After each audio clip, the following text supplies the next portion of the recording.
All right, our last shape in the parallelogram family is the square.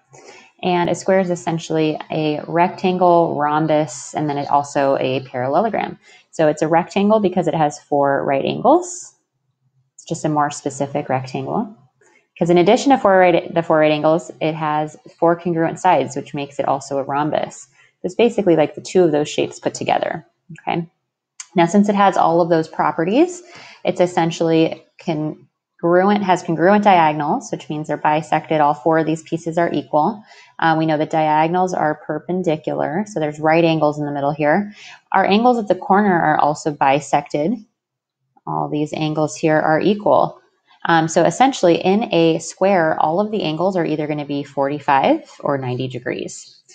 So looking at this diagram here, we know these 2 sides are congruent to each other.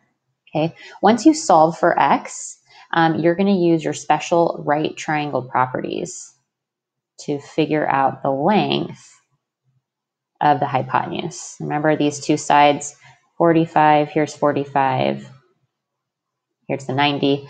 These sides are maybe 1 and 1, and our hypotenuse would be 1 square root 2. So these numbers could be like 3 and 3, and this would be 3 square root 2. So if remember, from a leg to a hypotenuse,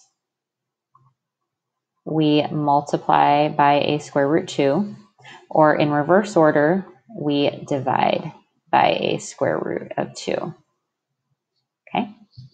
And then this angle here, we know that these are all bisected 90-degree angles, so that should be a 45-degree angle. All these corner angles here, 45. Okay. So let's just do an example where I'm giving you some numbers for the diagonal lengths. So let's just say, for example, let me leave that up there. Let's just say, for example, in this diagram here, we have side length 23 and side length 20. Well, let's do 24. 24 and 24. That means all the sides are going to be 24. And that means this entire length here, the diagonal, well, essentially we would multiply that by square root 2. And 24 multiplied by a square root of 2 would be 24 square root 2. So that means the entire diagonal length, YW, is 24 root 2. But you should also be able to then get the half diagonal length as well.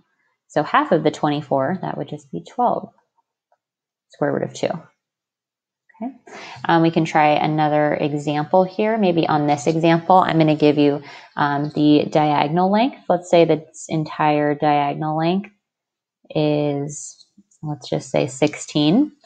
That makes each of these pieces here 8, 8, 8, 8. This looks familiar from a toolkit.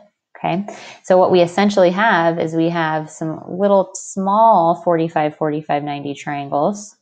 Like this triangle here is a 45, 45, 90, where we have the 2 legs. Well, I'm just going to draw it as a 45, 45, 90 that's rotated around a little bit. So we have those 2 legs that are 8, and the hypotenuse would therefore be 8 root 2. We're multiplying by a root 2. So that means we would get 8 root 2 for all of our side lengths here. 8 root 2,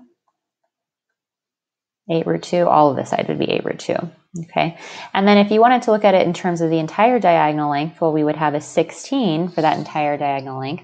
And that also works because if you would have started out and said, well, I know that this whole side is 16, you could have also divided by root 2. And that would have been 8 root 2 as well. So it really doesn't matter which piece or which triangle you're looking at it from.